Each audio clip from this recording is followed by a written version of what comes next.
इस छोटे से वीडियो में चलिए हम जान लेते हैं एमसीबी और आइसोलेटर में क्या अंतर होता है। अगर हमारे घरों में एमसीबी लगा हुआ है या आइसोलेटर लगा हुआ है तो हमारे इलेक्ट्रिकल उपकरण को कौन सा कितना सुरक्षा प्रदान करता है। जैसे हमारे पास दो ब्रेकर है, इसमें से एक एमसीबी है और एक आइसोलेटर है, लेकिन एक कैसे हम आइडेंटिफाई करेगा यानी देख के पहचानेगा कि ये आइसोलेटर है या ये एमसीबी है। सबसे पहले हम ये जान लेते हैं कि हम सभी को एक बात पता होता है कि हमारा करंट आई जो है तभी हमारे सर्किट में चलता है जब हमारा सर्किट कंप्लीट होता है। अगर इस सर्किट को हम यहाँ से ब्रेक कर देते हैं तो हमारा करंट चलना बंद हो जाएगा यानी फ्लो करना बंद हो जाएगा, और इसको अगर हम दोबारा जोड़ देते हैं तो हमारा करंट दोबारा लोड से होते हुए चलने लगता है। तो ये जो जोड़ने और तोड़ने यानी मेक करना और ब्रेक करना जो काम करता है वो एक ब्रेकर का काम होता है। ये तो हमें क्लियर हो गया कि एक ब्रेकर का क्या काम होता है। अब हम चलते हैं आइसोलेटर और एमसीबी में क्या अंतर होता है। जैसे एमसीबी का फुल फॉर्म होता है मिनिएचर सर्किट ब्रेकर, लेकिन कुछ लोगों को मैं बोलते हुए सुना हूँ कि मेन सर्किट ब्रेकर, जो बिल्कुल गलत है। एमसीबी का फुल फॉर्म होता है मिनिएचर सर्किट ब्रेकर। और आइसोलेटर जैसे हमें नाम से ही पता चल रहा है कि आइसोलेटर आइसोलेट करना यानी कि करंट को आइसोलेट करेगा और जोड़ देगा, यानी कि रोक देगा और जोड़ देगा। तो चलिए एक एमसीबी में हमें क्या क्या प्रोटेक्शन मिल जाता है और आइसोलेटर में क्या क्या प्रोटेक्शन मिल जाता है हम देख लेते हैं। जैसे हमारे पास ये एक सिंगल पोल का एमसीबी है और ये सिंगल पोल का आइसोलेटर है। इन दोनों में क्या अंतर होता है और हमारे घरों के उपकरण को किस प्रकार ये सुरक्षित रखते हैं, कौन सा सुरक्षा देते हैं, देख लेते हैं। जो हमारा एक एमसीबी होता है उसमें सबसे पहले हमें शॉर्ट सर्किट से प्रोटेक्शन मिलता है, यानी कि अगर बाय द वे कभी कोई भी फेस न्यूट्रल आपस में टच हो जाता है या फेस आपस में टच हो जाता है तो हमारा एमसीबी क्या होता है, ऑफ हो जाता है, जिसको हम टेक्निकल भाषा में बोलते हैं कि हमारा एमसीबी ट्रिप कर गया। सेकंड नंबर जो होता है वो हमें मिलता है ओवरलोड से प्रोटेक्शन। ओवरलोड से प्रोटेक्शन हमें कैसे मिलता है, जैसे बाय द वे हम अपने घर पे 16 एम्पियर का एमसीबी लगा के रखे हुए हैं। अब फ्यूचर में हम अपने घर का लोड बढ़ा देते हैं, एक एसी नया इंस्टॉल कर देते हैं, एक गीजर नया इंस्टॉल कर देते हैं, तो अभी हमारा करंट टोटल कितना हो जाता है, मान लीजिए कि 20 एम्पियर हो जाता है और हमारा एमसीबी कितने का लगा हुआ है, 16 एम्पियर का लगा हुआ है। तो हमारा जो ये लोड बढ़ गया है 20 एम्पियर, अभी हमारे एमसीबी से ये 20 एम्पियर लोड फ्लो होगा और हमारे एमसीबी का कैपेसिटी यानी करंट कैरी करने का कैपेसिटी कितना है, 60 एम्पियर है। इस कंडीशन में हमारा एमसीबी ट्रिप हो जाता है, यानी हमें ओवरलोड से प्रोटेक्शन देता है। ये एमसीबी ओवरलोड से और शॉर्ट सर्किट से हमारे उपकरण को सुरक्षित कैसे रखता है, चलिए जान लेते हैं। एक एमसीबी में जो इसका इंटरनल मैकेनिज्म पार्ट होता है उसमें मुख्य रूप से एक सेंसिंग एलिमेंट लगा होता है, एक ट्रिगर मैकेनिज्म लगा होता है, एक सिलेंडर होता है, एक बायोमेटेलिक स्ट्रिप होता है और एक कॉइल होता है। चलिए इस एमसीबी को हम खोल के देख लेते हैं कि ये कैसे शॉर्ट सर्किट पे काम करता है और कैसे ओवरलोड पे काम करता है। एक एमसीबी के अंदर जिसमें भी हमें शॉर्ट सर्किट और ओवरलोड से प्रोटेक्शन मिलता है, इतना अंदर उपकरण लगे होते हैं। जैसे ये हमारा कॉइल हो गया, कॉइल के अंदर आप देखेंगे तो एक यहाँ पर सिलेंडर है, सिलेंडर लगा हुआ है, उसके बाद ये हमारा बायोमेटेलिक स्ट्रिप लगा हुआ है और ये हमारा ट्रिगर मैकेनिज्म है। अब ये जैसे ही कोई भी फेस और न्यूट्रल आपस में टच होता है तो हमारा जो यहाँ से वायर कनेक्ट करते हैं, ये वायर का करंट किधर से फ्लो होता है, इस बायोमेटेलिक स्ट्रिप से होते हुए ट्रिगर मैकेनिज्म से होते हुए जैसे ऑन करेंगे ये दोनों कांटेक्ट पॉइंट आपस में टच हो जाता है और इस कॉइल से होते हुए यहाँ से आउट होता है। जैसे ही शॉर्ट सर्किट होता है तो सडनली होता क्या है, अगर हमारा 16 एम्पियर का एमसीबी हम लगा के रखे हुए हैं यानी 16 एम्पियर का, तो जैसे ही शॉर्ट सर्किट होगा ये एक बैक 100 एम्पियर या 200 एम्पियर इसमें करंट फ्लो होने लगता है। ये 200 जैसे ही करंट इस कॉइल के अंदर से फ्लो होगा ये सेंस कर लेता है और इसके अंदर एक मैग्नेटिक फील्ड क्रिएट हो जाता है। जैसे ही मैग्नेटिक फील्ड क्रिएट होता है, ये जो इसका सिलेंडर है ये हमारे इस ट्रिगर पे, इसको अभी तो ऑन नहीं होगा लेकिन हम ट्राई करते हैं, देखते हैं नहीं ऑन होगा। ये जो ट्रिगर है ये सिलेंडर इधर हीट करता है और जैसे ही हीट करता है ये हमारा एमसीबी ऑफ हो जाता है, जिसे हम बोलते हैं ट्रिप हो गया।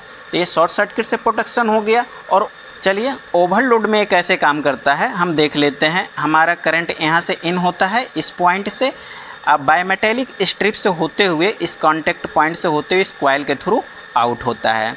जैसे ही ओवरलोड होता है, मान लेते हैं कि हमारा कोई मोटर है, मोटर जो है हमारा कितना 10 एम्पियर करंट ले रहा है और जैसे ही इसमें कुछ प्रॉब्लम हो गया, जैसे बैरिंग फूट गया या इसका कॉइल कोई एक डैमेज हो गया, तो 10 एम्पियर के जगह कितना लेने लगेगा, 20 एम्पियर करंट लेने लगेगा। और हमारा ये एमसीबी कितने का है, 16 एम्पियर का है। तो जब इसमें 20 एम्पियर करंट फ्लो होगा तो इसका जो ये बायोमेटेलिक स्ट्रिप है हीट होने लगता है और हीट होने के वजह से ये बैंड हो जाता है। कैसे, देखिए यहाँ पर ये बैंड हो जाता है। यहाँ पर एक छोटा सा स्ट्रिप लगा हुआ है इस ट्रिगर पे हीट करने के लिए, आप देखेंगे तो पता चलेगा। ये जैसे ही बैंड होता है ये स्ट्रिप को अपने तरफ खींच लेता है और हमारे ट्रिगर को अपने तरफ पुश कर लेता है, जिससे हमारा एमसीबी ऑफ हो जाता है यानी कि ट्रिप हो जाता है। तो आपको तो ये समझ में आ गया कि हमारा एमसीबी काम कैसे करता है।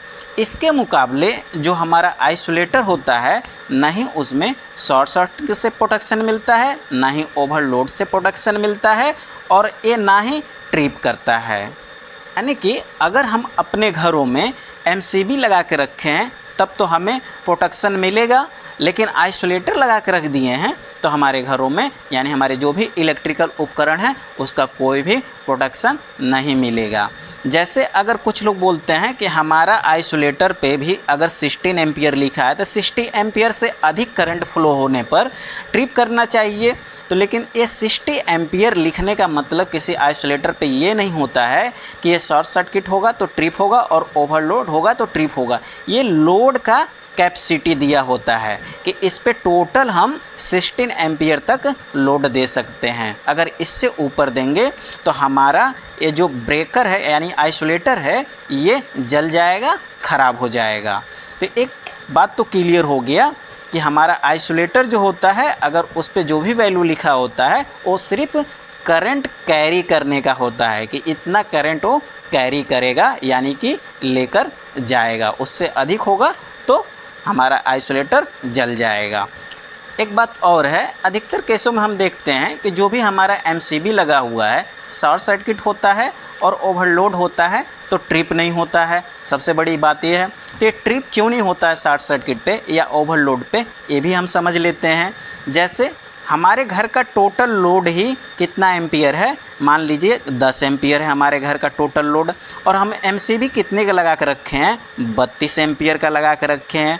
और अब इस कंडीशन में होता क्या है कि हमारे घर का टोटल लोड ही 10 एम्पियर है और एमसीबी हम कितने का लगा कर रखे हैं, 32 एम्पियर का रखे हैं। इस कंडीशन में क्या होता है, शॉर्ट सर्किट होता है तो ये तो ट्रिप हो जाएगा, लेकिन ओवरलोड होगा। जैसे हमारा कोई एसी है वो 5 एम्पियर ही करंट लेता है और एसी में कुछ भी ख़राब हो गया तो क्या होगा, 5 का 10 एम्पियर करंट लेने लगेगा। अब 10 एम्पियर जब करंट लेगा तो जो 32 एम्पियर का हम एमसीबी लगा रखे हैं इसके लिए ये 10 एम्पियर कुछ भी नहीं है, यानी कि ये चलता रहेगा, ओवरलोड पे ट्रिप नहीं होगा। और धीरे धीरे चलते चलते क्या होगा कि हमारा एसी पूरा ख़राब हो जाएगा। तो इस कंडीशन में आपको करना क्या होता है कि जब भी हम अपने घर का वायरिंग करते हैं तो हमें देखना होता है कि हम हर एक रूम का, जैसे एक रूम इधर है, एक रूम इधर है, या जितने भी रूम हैं हर एक रूम का हम लोड कैलकुलेट करते हैं, जोड़ते हैं कि अगर इस पे 6 एम्पियर का एक रूम में लोड है तो इसके लिए हम सेपरेट एक 6 एम्पियर का ही ब्रेकर लगाएंगे, जिससे इस घर में कोई भी दिक्कत होगा तो टोटल लोड हम घर का अगर मान लीजिए 16 एम्पियर हमारा है तो 16 एम्पियर के बाद इसमें भी हम ब्रांच कर देते हैं और एक एक रूम के लिए, इसमें एक रूम का 6 एम्पियर है तो 6 एम्पियर का एमसीबी लगाएंगे, दूसरे रूम का अगर 10 एम्पियर है तो 10 एम्पियर लगाएंगे।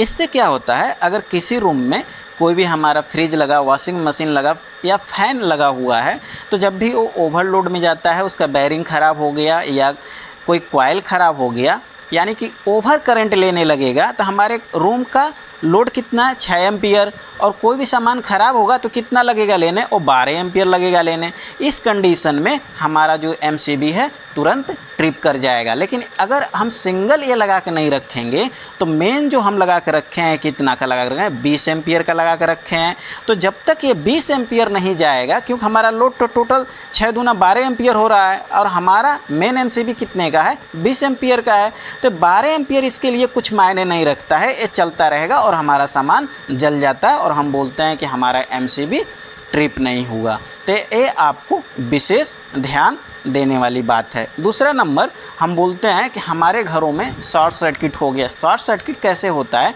ये भी देख लेते हैं। हम अभी जो वायरिंग किए हुए हैं, मान लीजिए कि उस हिसाब से हम अपना वायर डाले हैं 1.5 स्क्वायर एमएम का या 2.5 स्क्वायर एमएम का, और इसी के हिसाब से हम अपना ब्रेकर लगा कर रखे हैं। अब जब धीरे धीरे फ्यूचर में कभी भी हमारे घर का लोड बढ़ता है, तो अभी तो हमारे घर का लोड वही एग्जांपल के लिए मान लेते हैं 16 एम्पियर है, फ्यूचर में हम कुछ एक्स्ट्रा नया उपकरण लगा देते हैं जिससे हमारा लोड कितना हो जाता है, ये मान लेते हैं 25 एम्पियर हो जाता है। अब जब 25 एम्पियर हो गया तो हम अपने घर का वायरिंग किस हिसाब से करके रखे हैं, 16 एम्पियर के हिसाब से करके रखे हैं और वायर भी उसी के हिसाब से हम डाल के रखे हैं।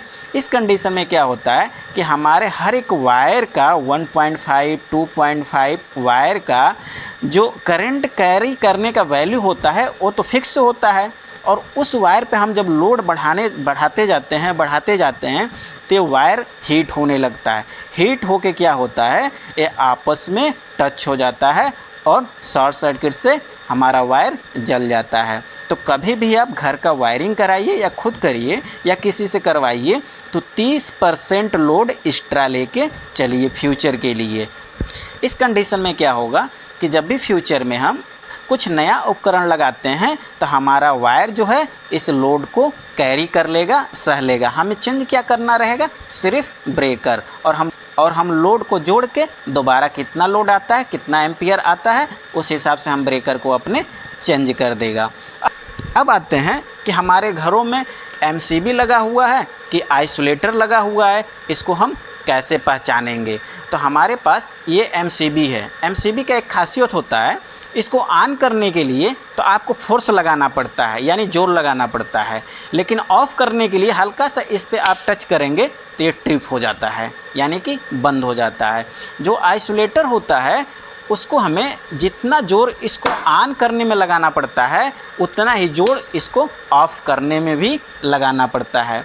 सेकंड जो इसका पहचानने का तरीका है वो इसका सिंबल है। आप सिंबल देखिए, हम डिस्प्ले भी शो कर रहे हैं। एमसीबी का जो सिंबल होता है कुछ इस टाइप का होता है, यानी कि इसमें लोड का एक पॉइंट बना होता है, ब्रेकर जैसा ऐसे थोड़ा सा उठा हुआ बना होता है, यानी कि ओवरलोड का। आज जो हमारा आइसोलेटर होता है, आइसोलेटर में सिर्फ कॉन्टैक्ट पॉइंट होता है, सीधे नीचे से हमारा करंट आएगा और ऊपर टच होगा, सिर्फ एक कॉन्टैक्ट पॉइंट होता है। यानी कि सेम स्विच जैसे हम अपने घरों में 6 एम्पियर का स्विच लगाते हैं और उसको ऑन कर दिया और ऑफ़ कर दिया, आइसोलेटर का सेम वही काम होता है। तो अगर आपके घरों में या जो भी वायरिंग किया है आइसोलेटर लगा दिया है तो इस कंडीशन में कभी भी शॉर्ट सर्किट होगा या ओवरलोड होगा तो आइसोलेटर ट्रिप नहीं करेगा और आपके घर में जो भी टीवी, फ्रिज, कूलर, पंखा है वो सब जल जाता है, ख़राब हो जाता है। आशा करता हूँ आज का वीडियो आपको ज़रूर पसंद आया होगा।